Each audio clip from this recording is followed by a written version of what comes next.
So now that we've gotten a Gamer Edition Ratchet and an 86 Ratchet as a Voyager class, what about this guy?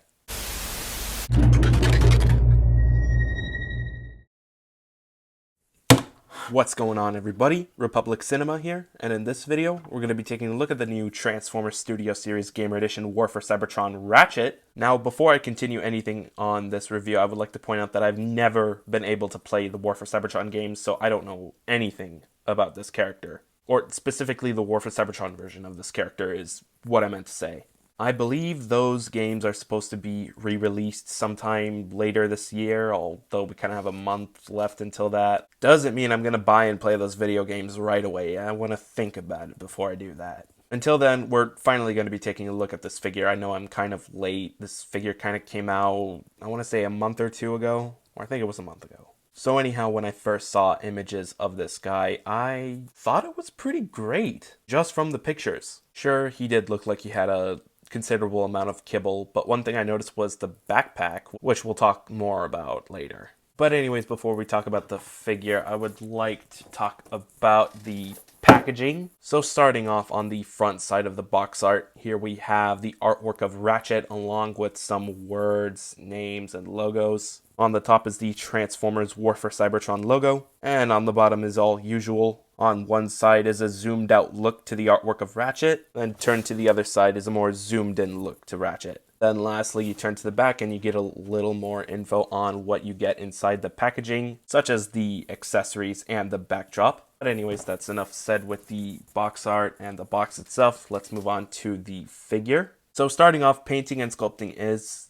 well, I will say the sculpting is pretty decent. The painting, on the other hand, seems non-existent. Most of the paint is either just red smidgets like these, with the exception of some orange, and there is some white paint on the top of the hands, as well as some white paint on the head. Great head sculpt, by the way. But other than that, there's not much going on for the paint. Now for the kibble, this may seem a lot of kibble on the back of the legs, but it all tabs in nicely well. It's not going to completely break off, not while the shin is tabbed in onto this. Although I will say the kibble on the arms do seem a little awkward. And of course there is backpack kibble, but for once on a backpack kibble of a Gamer Edition figure, I do have to admire the management, because as you see, this is actually folded inwards, because when transformed it's supposed to be split outwards. But nonetheless, it appears that unlike Gamer Edition Barricade or the Decepticon Soldier, they figured a way to fold in the sides of the backpack and just clip it in with zero problems to minimize articulation issues, I guess. And I'm impressed. Also, the quality on my copy is not too tight, not too loose. However, I will say that most of the articulation on the arms are a little more loose than the legs, only it's nothing too loose. It's been roughly 2 weeks since I've gotten him out of the packaging, so obviously there hasn't been any wear-offs yet. Not in a long time, at least. But with that being said, I believe it's time we move on to accessories.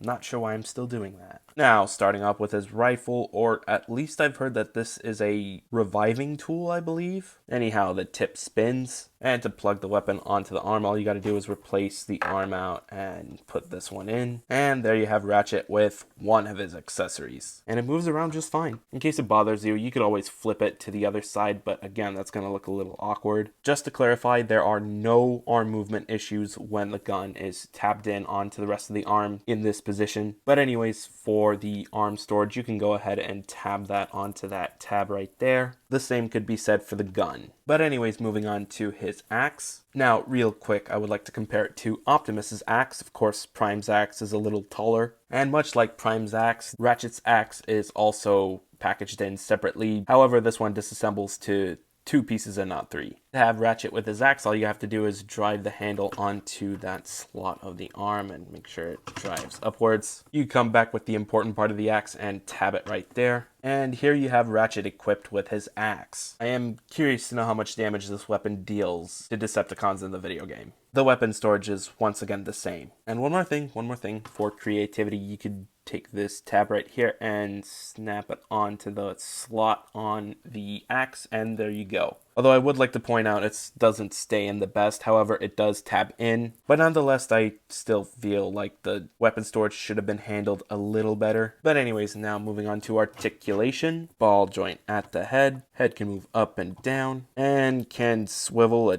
tight swivel at that. The shoulder pads are double jointed, meaning it could shift upwards, swivel from side to side, and do this, I guess. For not much reason, this thing can also fold in. But anyways, full rotation at the arm, bend at the shoulder, bicep swivel, bend at the elbow, wrist swivel, waist swivel. The legs can spread. Leg can move forward, can move backwards, knee swivel, bend at the knee, the foot can pivot, and lastly the front of the foot can move up and down. And yeah, that's the full summary of the articulation. The articulation for the shoulder pads are very weird. But with the articulation out of the way, we can move on to size comparison. So starting off with his wave mates, here he is next to the deluxe class Megatron. This guy is actually taller than him, wow. Reactivate Bumblebee, Barricade, Optimus Prime, Cliffjumper, Megatron, Starscream, Sideswipe, Decepticon Soldier. To compare him alongside other Ratchets, here he is next to the 86 Ratchet, Bumblebee Movie Ratchet, Lost Age Ratchet, 04 Ratchet, Dark of the Moon Ratchet, the 15th Anniversary Ratchet, Nest Ratchet, and lastly the original 2007 Voyager class Ratchet. One more thing, here is the Gamer Edition Ratchet next to all of the other Gamer Edition figures I own, well, specifically the War for Cybertron figures. And I believe these are all the War for Cybertron figures so far. Over the past year or so, this is quite an expansion. However, I will say there's been a bit of a downgrade in numbers of the Gamer Edition War for Cybertron figures released from last year and this year. Last year was 5, this year was 4, would have been 5 had it not been for this guy. But anyways, the same will be said for next year, that being only 4 War for Cybertron figures and 1 figure from Devastation. That's going to be an interesting one to check out.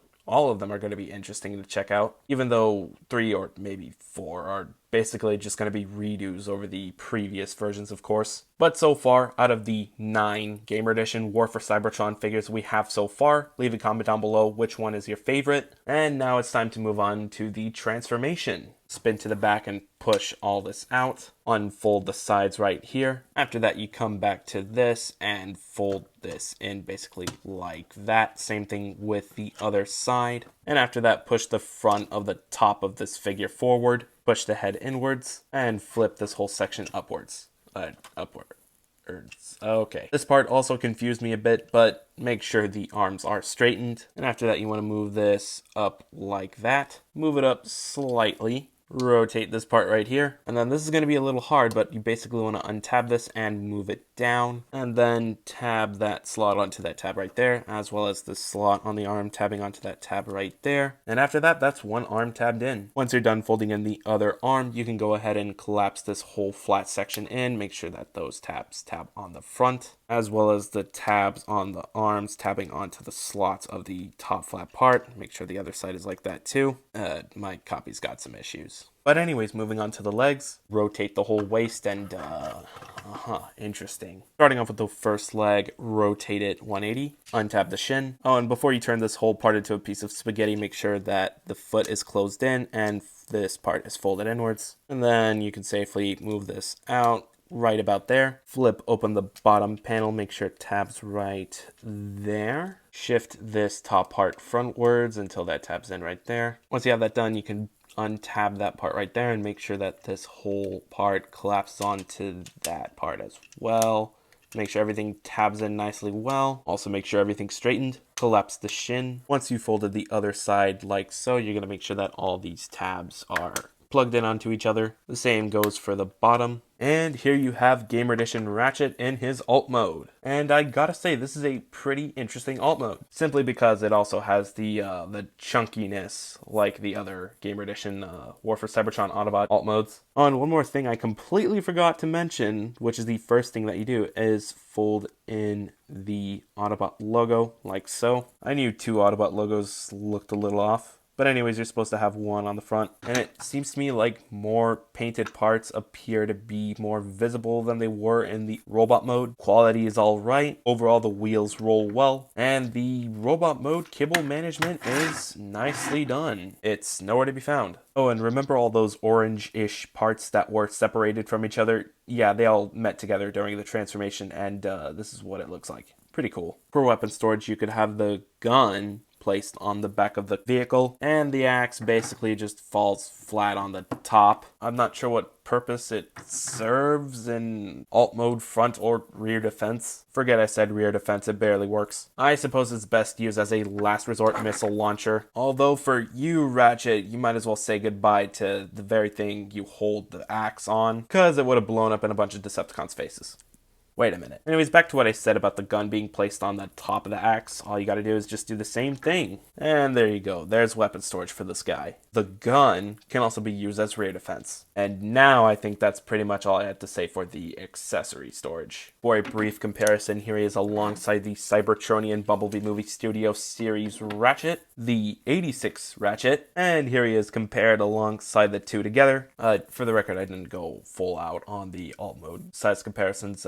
I never do. But anyways, here they are, all three of them, and they look interesting together. Of course, you know, it's a mix between live action, video game, and cartoon, and it's cool seeing the different versions. Although I'm curious to know what a Transformers Prime version would look like. Maybe in the future. Till then, we've got these Ratchets. But anyways, out of all three of these alt modes, be sure to let me know in the comments which one is your favorite. And I think that's pretty much all I had to say for this guy. Overall, a pretty solid Voyager class Ratchet. He's chunkier than the 86 version. He comes with really great accessories. His kibble management is not too shabby, and his alt mode is pretty great. So overall, a pretty good addition to your Gamer Edition collection. If you're looking to pick this figure up, I believe he's available on Amazon. I can't remember the last time I checked, but I think you could also find him out in the wild, such as Target, Walmart, and maybe even GameStop. But either way, I still recommend you pick this figure up. And I can't wait to see how Ironhide is. He's basically Ratchet, just red, and the head and chest is a little different. And instead of the shocker accessory that Ratchet comes with, he comes with a sniper rifle. Interesting. Surprisingly, he comes with the same axe. It's painted different. But again, I can't wait for that figure, as well as the other Gamer Edition War for Cybertron figures as well. Aside from those figures, I am intrigued to see how that Devastation Deluxe class Optimus Prime is going to be like.